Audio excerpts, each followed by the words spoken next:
You bring the cat home from the vet after the operation. The hormones have gone quiet, but the appetite isn't. Within weeks, the one sleek hunter is circling the kitchen, meowing for food, and somewhat gaining weight even though you haven't changed much. So you walk down the pet food aisle and see the solution printed in big comfort letters for neutered cats.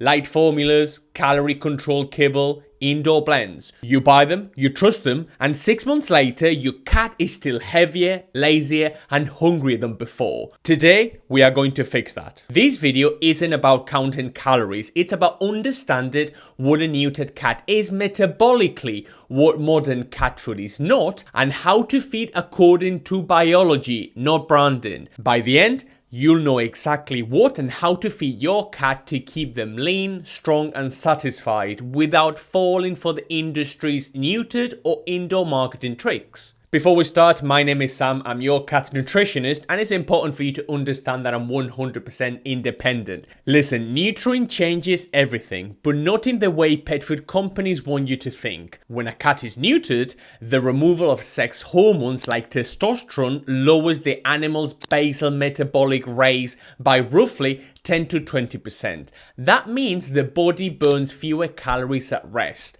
It's all about energy balance. Appetite, however, doesn't fall in sync. In many cats it rises, partly because sex hormones help regulate satiety signals such as leptin and ghrelin. So the post-neutered cat becomes a creature that wants more food but needs less energy. And that's the entire puzzle. More hunger, less requirement. It's all about energy balance. But here's where the industry twists the story. Instead of addressing the real issue, nutrient density versus calorie load, they simply dilute the food. They pad it with more carbohydrate, less meat, and more fiber. The result? The cat feels hungrier because cats are obligate carnivores that regulate intake by amino acid and protein need, not by volume of calories. When protein percentages drop, they keep eating until that need is met, overshooting the energy intake. That's how neutered cat foods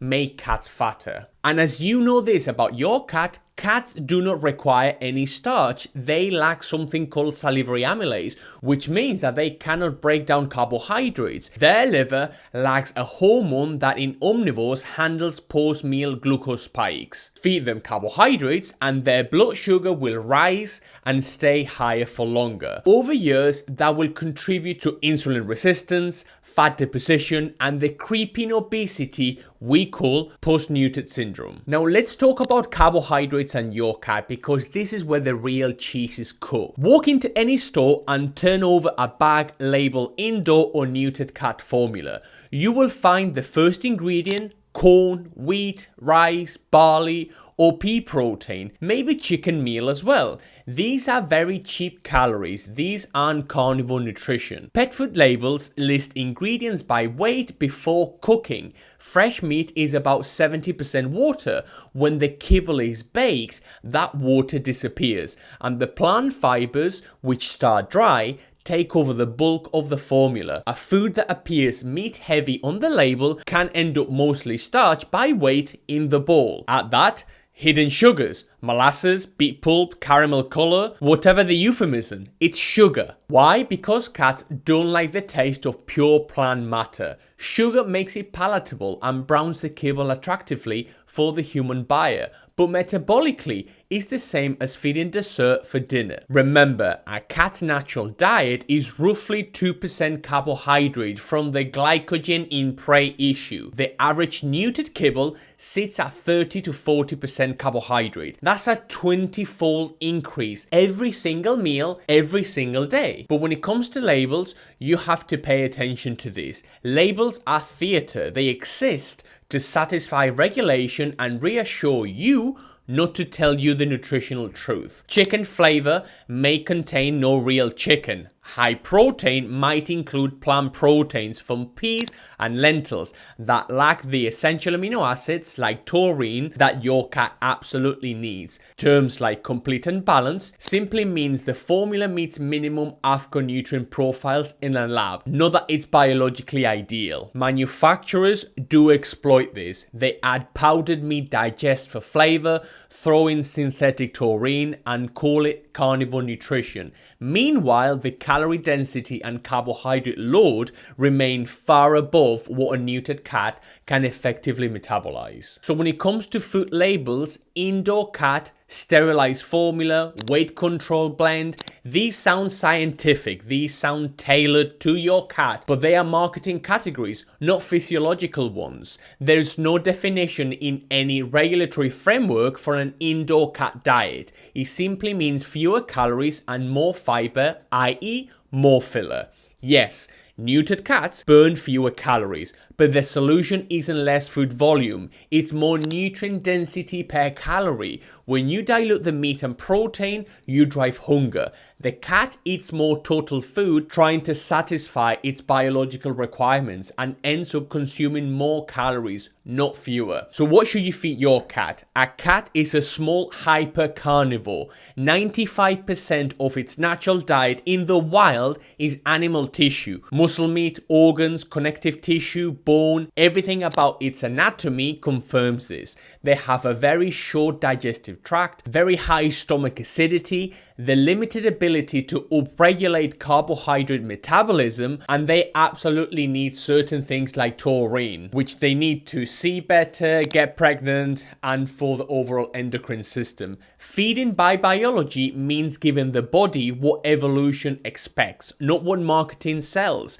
Whether raw or gently cooked, the foundation should be meat, real animal protein, moderate to high fat, and minimal to zero carbohydrate. So what is the real world feeding strategy for your cat? First of all, we are going to determine the cat's energy needs. Post-neutered cats generally require about 10 to maybe 20% fewer calories than intact cats of the same weight. So what we are going to do is try to reduce the calories very, very slowly, and we are going to prioritize meat and protein quality. Protein isn't just a number on the label. Animal-based protein provides the full amino acid spectrum with high digestibility. Plant proteins rarely exceed 70 and they aren't biologically appropriate. When it comes to fat, I would say that fat is what cats use for fuel. Don't fear it, but balance it. We have to give your cat enough fat so that they work efficiently. And then the point I always want to emphasize is keep carbohydrates minimal. Under 10% of calories should come from carbohydrates. And of course, hydration matters.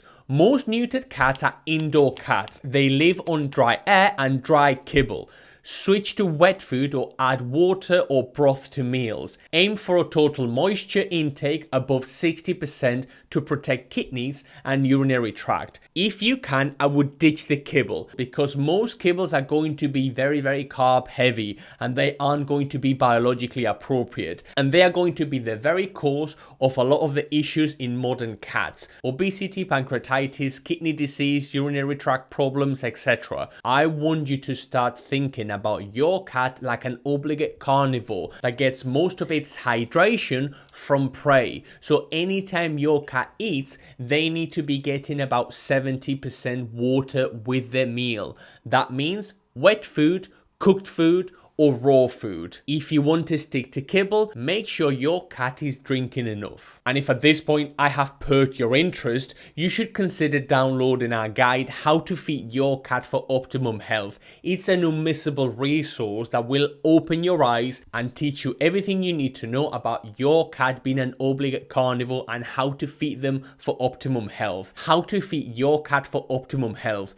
It's an unmissable resource. The link will be down below. The biggest problem problem you are going to encounter is your cat being overweight, and starving your cat thin isn't going to fix the problem. It will create new one: stress, food obsession, begging, whatever. The goal is nutritional satisfaction with controlled energy intake. So some practical tips if you can. The first one is going to be multiple small meals. We are going to mimic natural hunting rhythm to improve satiety. Think mouse-sized meals. We are then going to try to introduce an interactive feeder to add activity and to add enrichment to your cat's diet. What we want your cat is to be burning some calories while they eat. We are then going to weigh the food and we aren't going to guess. Tiny daily excesses compound very, very fast in a 4-kilo body. My cat is this big, and so if I overfeed him by a very, very tiny bit every single day, he's going to pile on the weight. And then we are going to monitor their condition on a regular basis.